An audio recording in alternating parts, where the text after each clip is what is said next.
baham giddugaleessaa keessatti humna waraanaa fi siyaasaa kan akka gaara sibiilaa jabaatee dhaabbatee kan addunyaan abaartu garuu miiltoo isaa biratti ammoo gaachana jedhamee faarfamu tokkotu jira. Maqaan isaa Eegduu Warraaqsa Islaamaa Iraanidha. Humni kun humna waraanaa idilee miti. Mootummaa keessatti seenaan isaa hundeeffamni isaa fi adeemsi isaa asoosama fiilmii Hooliwuudii caalaa walxaxaadha. Gabaasaa basaasaatti Khaameeneen aangoorraa kan tureef humna uummataa qofaa miti inni wabii biraa qaba. Eegduun Warraaqsaa waraana biyya eeguu qofaa osoo hin taane waraana Ayatollah Maaliif Khaameeneey eeguudha. Har'a Iccitii harka sibiilaa kanaa kan diinagdee fi siyaasaa biyyattii guutummaatti to'atee kan hoogganaa olaanaa Tiksu bal'inaan ni ilaalla. Muummeen ministeera Israa'el Benyamin Netanyahuun dirqama miseensota paarlaamaa 40 waamamee fuula gurraacha uffatee minjaala duratti yeroo dhiyaatu dubbiin inni dubbate tokko qofa. Yoo Iraan dogoggoroo hojjettee nu tuqxee humna isheen takka argitee beekneen deebii laannaa jechuun doorsisee jira. Garuu hayyoonni waraanaa fi xiinxaltoonni siyaasaa iccitii kana duuba jiru beekuun bal'ina isaa qabannee jirra. Pyongyang handhuura Kooriyaa Kaabaa keessatti murtiiwwan dabran seera qofa osoo hin taane labsii du'aa fi jireenyaati. Addunyaan yeroo hundaa Kiim Joon Un abbaa irree kaabaa Eeshiyaa kanaa akka nama boombii nuukileeraa wajjin taphatuutti beekti. Garuu har'a taateen uumamee amala namicha kanaa isa dhugaa isa gara jabeessaa fi sodaatamaa ta'e ifatti baasee jira. Taatee ijoo addunyaa ta'e kanaa yoo xumuraatti nu faana turtan ni dhageessu. Qophii keenya like gochuun jalqabaan affeerraa keenya yeroo maraati. Yooyaam ashamaar kafunee kabajamtoota dhaggeeffattoota keenya kun Oromia 24 Newsdha. Kanneen chaanala YouTube keenya faaraa taatan subscribe gochuun maatii keenya ta'aa. Qophiin keenya namoota hedduu bira akka ga'uuf like share gochuun waliif qooduun dagatinaa. Xumuraa qophii keenyaatiin turtii gaarii.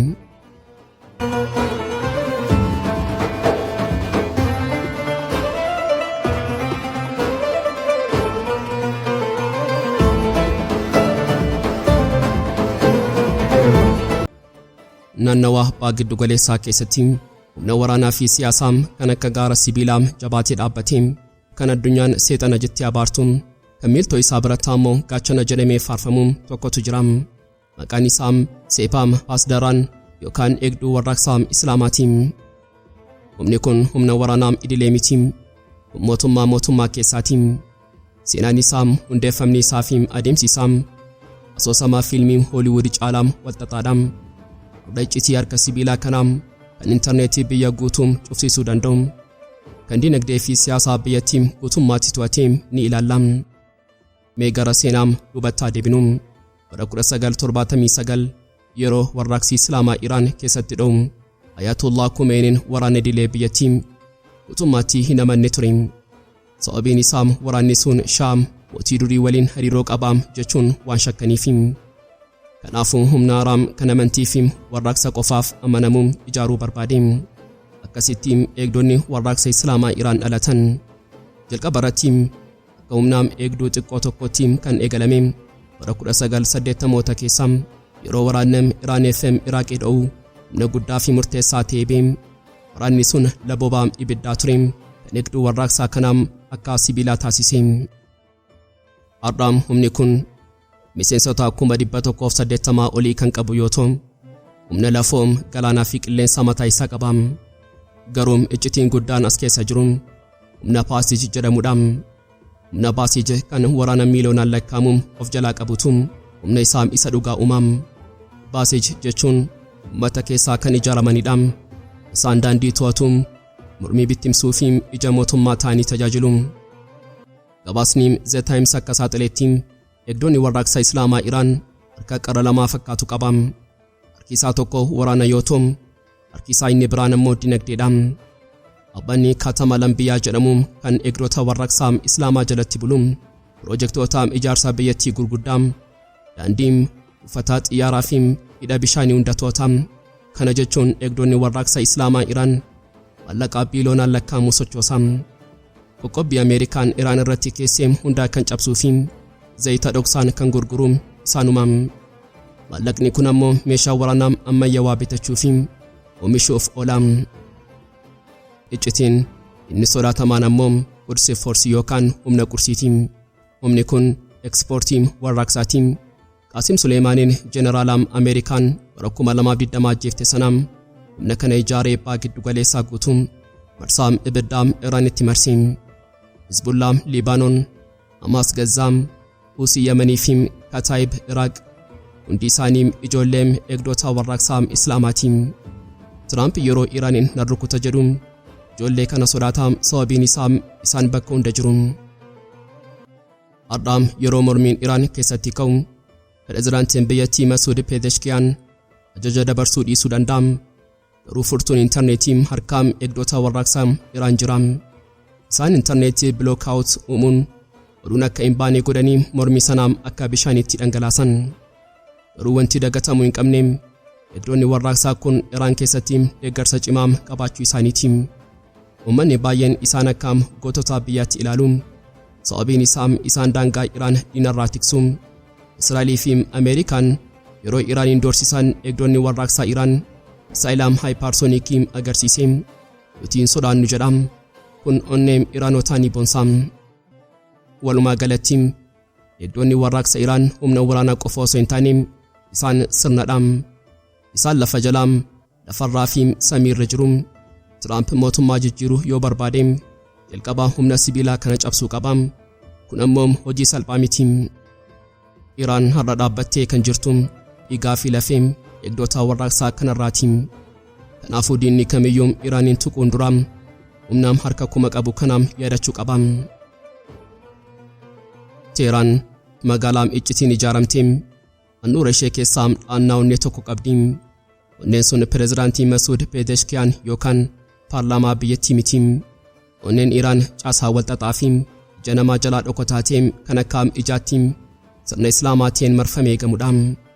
Yeroo pireezidaantiin Ameerikaa Doonaald Tiraamp hooggansa haaraa Iraaniif barbaannaa jedhee dhaadatu, pireezidaantiin Iraan Pezeshkiyan ammoo yoo hoogganaa olaanaa keenyaa Khaameeneey tuqxan waraana badiisaa labsuu ta'a jechuun kan akeekkachiiseef sababa laayyoof miti. Iccitiin isaa lafa jala jira.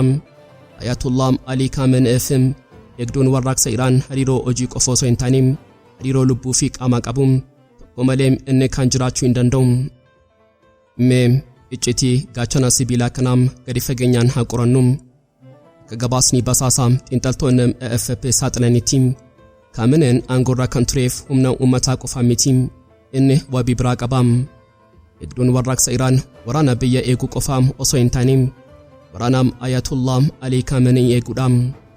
Bara 1979 yeroo Imaam Khomeiniin waraana kana hundeessuun kaayyoon isaa waraanni dileem akka hin fonqolcha hin goone eeguuf ture. Garuu har'a humni kun mataa of danda'ee jira. Iccitiin hariiroo kanaa amantii fi maallaqadha. Khaameeneen eegduu warraaqsaatiif eeyyamaa amantii kenna jechuunis isaan waraana rabbiitiin jedhee eebbisa. Alla kanaatiin eegduun warraaqsaa ammoo Khaameeneef humnaa fi maallaqa dhiyeessa. Wanti addunyaa raasii ammoo haguuggii dinagdeeti. Iccitiin saaxilamee akka mul'isutti eegduun warraaqsa Iraan dinagdee biyyattii keessaa dhibbeentaa walakkaa ol kallattiin to'ata. Warshaalee zayitaa, ijaarsa daandii, teeleekoomii fi baankiiwwan gurguddoon harka isaanii jiru. Kun gotaraa maallaqaadha. Khaameeneen maallaqa kana akka isaan barbaadanitti akka itti fayyadaman eeyyameefii jira. Isaan ammoo maallaqa kanaaf fayyadamuun basaasota meeshaa waraanaa fi humna Quds ijaarrachuun teessoo Khaameenee akka sibiilaatti tiksu. Hilaal al-Ubeydiin xiinxalaan dhimma Iraan hariiroo kanaa shaakalaa badiisaa waliin jedhee ibsee jira. Yoo Khaameeneen kufee eegdonni warraaqsaa ni badaa, yoo eegdonni warraaqsaa badee Khaameeneen ni kufa. Wanti Tiraamp fi Ameerikaan hubachuu dadhaban Iraaniin inqilaabaan yookaan fonqolchaan kuffisuun ulfaataa ta'uu isaati. Sababiin isaa eegdonni warraaqsaa caasaa paazij jedhamu kan waraana uummataa keessaa ijaarame kanneen manneen barnootaa, manneen hojii fi gandoota keessa jiran miiliyoonaan qaba. Isaan kun ijaa fi gurraa Khaameeneeyti. Yeroo mormiin ka'u osoo poolisiin hin dhufin paazijtuu tarkaanfii fudhata. Kanaafuu Tiraamp hooggansa haaraan fida yeroo jedhu caasaa balaafamaa kana hunda tarsaasuu qaba jechuudha. Kun immoo waraana lafaa qofaan kan danda'amu miti. Akeekkachiisni Pezeshkiyan hoogganaa keenya tuquun waraana bariisaatti jedhe sun adannoo qofa miti. Eegdonni warraaqsa Iraan humna waraanaa isaan kan waliin madaalletee kanneen akka Huusiin, Hizbullaa fi Kataib Iraaq qopheessee jira. Khaameeneen tuqamnaan ajajni Teheraan irraa ba'u tokko qofa giddu galeessaa gubaam kan jedhudha. Xumura irrattis wanti har'a arginu mootummaa idilee osoo hin taane sirna amantii fi waraanaa walitti makameedha. Khaameeneen akka sammuutiin eegdonni warraaqsaa immoo akka harkaatti tajaajilu. Tiraamp sammuu kana rukutuuf yoo yaale harkisuun bakka kamiyyuu ga'uu danda'a. Iccitiin aangoo Iraan teekinooloojii yookaan zayita qofa osoo hin taane tokkummaa dhiigaa hooggansa olaanaa fi waraanaa eegduu gidduu jirudha. Kana cabsuun lafee dugdaa Iraan cabsuu wajjin tokko. Galaanni siyaasaa baa giddu galeessaa yeroo ammaa kana dambalii sodaatamaa keessa galee jira. Yeroo Teel Aviv keessatti sagaleen sodaa fi doorsisaa wal makatee dhaga'amutti Teheraan garuu callisaa gootummaa fi ofitti amanamummaa ajaa'ibaa keessa jirti. Wanti har'a Kinesetii yookaan paarlaamaa Israa'el keessatti ta'e taatee laayyootti ilaalamu miti. Mallattoo dhiphinaa fi muddamaamaa mootummaan Netanyahu keessa seenedha. Muummeen ministeera Israa'el Biniyaamin Netanyahuun dirqama miseensota paarlaamaa 40 waamamee fuula gurraacha uffatee minjaala duratti yeroo dhiyaatu dubbiin inni dubbate tokko qofa innis Iraanii. Netanyahuun sagalee ol kaasee yoo Iraan dogoggora hojjettee nu tuqxee humna isheen takka argitee hin beekneen deebilaannaa jechuun doorsise. Garuu hayyoonni waraanaa fi xiinxaltoonni siyaasaa iccitii kana duuba jiru beeku. Namni yeroo baay'ee iyyuu fi doorsisuun nama sodaatedha. Netanyahuun eenyuyyuu wanta Iraan keessatti ta'uuf jedhu tilmaamuu hin danda'u jechuun isaa ofii isaatiiyyuu tarsiimoo Iraan isa dhokataa tilmaamuu dadhabuu isaa kan mirkaneessudha. Miiragaa lafa jiru haa qorannu. Maaliif Israa'elii fi Ameerikaan yeroo ammaa kana dhiphina kana hunda keessa galan? Iccitiin isaa jabina Iraanidha. Gabaasni basaasaa Maariivii fi waalaa saaxilan akka mul'isutti ajajaan waliigalaa waraana Israa'el Iyaala Zaamer halkaniin wiirtuuwwan waraanaa daawwachuun waraana isaa haala ittisaarraa gara haala haleellaatti akka jijjiiran ajajee jira. Zamiir yeroo kamiyyuu waraanni banamuu danda'a. Qophiin keenya dhibbeentaa dhibba ta'uu qaba jedha. Kun kan agarsiisu Israa'el ishee yeroo hundaa humnaan nan caala jettu. Garuu humna misaayilaa fi dandeettii Iraan sodaattee riba dhabuu isheeti. Faallaa kanaatiin Teheraan ejjennoo sibiilaa agarsiisaa jirti. Mootummaan Iraan shira Ameerikaa fi Israa'el kan jeequmsa keessa uumuuf yaalan fashaleessiteetti. Iraan isin qoqqobbii fi basaasota fayyadamtaniin biyya keenya diiguuf yaaltan garuu nuti isin caalaa jabaanneerra jetti. Iraan humna waraanaa ishee qofa osoo hin taane humna sabdaneessaa naannoo sana jiru hunda qabdi. Ameerikaan doonii fiduu dandeessi garuu Iraan lafa qabattee jirti. Walumaa galatti wanti har'a arginu madaallii sodaati. Netanyahuun deebii hin beekamne nan kennaa jedha. Ameerikaan humna ishee baa giddu galeessaa keessatti kuusaa jirti. Garuu Iraan tuqaa ilaalaa jechuun jabanatti eegaa jirti. Seenaan waraanaa guyyaa 12 kan bara 2025 kan Israa'elii fi Ameerikaanitti qaanaan ammas deebuu danda'a. Addunyaan hammam Iraan biyya olaanaan jigduu akka hin taane hubattee jirti. Dooniin Ameerikaa dhufullee xiyyaarri Israa'el balali'ullee Teheraan dhuura ishee jabeeffattee diina ishee duraa akka gaara Zaagroos dhaabbattee jirti. Pyongyang magaalaa dhokataa fi sodaan guutamtee handhuura Kooriyaa Kaabaa keessatti murtiiwwan dabran seera qofa osoo hin taane labsii du'aa fi jireenyaati. Addunyaan yeroo hundaa Kiim Joon Un abbaa irree kaabaa Eeshiyaa kanaa akka nama boombii nuukileeraa wajjin taphatuutti beekti. Garuu har'a taateen uumamee amala namicha kanaa isa dhugaa isa gara jabeessaa fi sodaatamaa ta'e ifatti baasee jira. Oduun gabaasaa Kooriyaan Seentiraal Niwus Ejensi irraa ba'e akka saaxiluutti Kiim Joon Un ittaanaa muummee ministeeraa biyyattii Yaangi Songohoom iddoo namoonni hedduun walitti qabamanitti jecha arrabsoo fi salphinaa seenaa keessatti hin dagatamneen aangoorraa ari'ee jira. Kiim aariin boba'uun namicha kanaa aangoorra kaa'uun gaarii sibiilaa re'eettiidhuu wajjin tokko re'een gaarii harkistuu qotiyyoo harkisaa jechuun adate. Yeroo iccitii fi ergaa dhokataa jecha re'ee kanaa ilaallu aadaa fi siyaasaa Kooriyaa Kaabaa keessatti hoogganaan tokko re'ee jedhamee waamamuun dadhabaa faayidaa dhabeessaa fi nama mogolee biyyaa cabse jechuudha. Kiim Joon Un daawwannaa tasaam gara wiirtuu warshaa Yongi Songe jedhamutti taasisee ture. Warshaan kun lafee dugdaa dinagdee Kooriyaa Kaabaatiin kaayyoon isaa maashinoota ammayyaawaa oomishuudhaan garuu yeroo achi ga'u wanti inni argee isa hin gammachiisne. Kiim hoggantoonni dinagdee keenyaam doofaam dadhaboo fi warra itti gaafatamummaa hin fudhannedha jechuun akkasumas Itti-aanaa Muummee Ministira hojiirraa ari'e. Seenduubee siyaasaa Kooriyaa Kaabaa yeroo ilaallu yeroo ammaa kana muddama dinagdee hamaa keessa jirti. Kiim Joon Un bajataa biyyattii irra caalaa isaa meeshaa waraanaa saayila nuukileeraa fi saatalaayit irratti dhangalaasaa jira.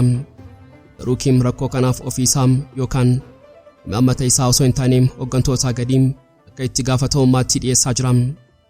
Waatii darbe qofaam walga'ii Iccitii paartii irratti Kiim hammeenyaa fi dhibaa'ummaa hoggantootaa nan buqqisa jechuun kakkatee ture. Har'a Itti-aanaa Muummee Ministira re'ee jedhee salphisuun isaa kaka'umsa kanaaf tarkaanfii jalqabaa ta'uu isaa agarsiisa. Iccitiin guddaan ammoo hora guddaa dhufuuf jirudha. Kooriyaan Kaabaa waggaa 5 keessatti yeroo jalqabaatiif walga'ii paartii isa guddaa ta'uuf qophaa'aa jirti. Kiim koora kana dura hoggantoota dadhaboo jedhee hundaa qulqulleesse. Namoota haaraa warra qotiyyoo ta'an jechuunis warra ajaja isaa gaaffii tokko malee raawwatan fiduu barbaada. Xumura irrattis wanti har'aa Pyongyang keessatti ta'aa jiru ilmi sodaa dhugaa lafarraati. Itti-aanaa Muummee Ministira namni biyya bulchu guyyaa tokkotti re'ee jedhamee ari'ame.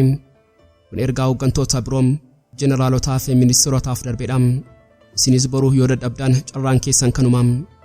Kiim Joon Un namicha addunyaa maraachisu kanaaf namni kamiyyuu meeshaa tajaajilaa qofaam yoo tajaajilaa kennuu diddee gatamuun keenoolu. Addunyaan nuukileera isaa sodaatti uummanni isaa immoo jecha isaa sodaatu dhugaa dhooftuu Kooriyaa Kaabaatiin. Egaan kabajamtoota dhaggeeffattoota Oromiyaa 24 News qophii guyyaadhaaf qabannee dhiyaannee asumarratti goloomaa kanneen chaanala YouTube keenyaaf haaraa taatan subscribe gochuun maatii keenya ta'aa. Qophiin keenya namoota hedduu bira akka ga'uuf like share gochuun waliif qooduun dagatinaa. Hanga xumuraatti waan nu faana turtaniif galatoomaa.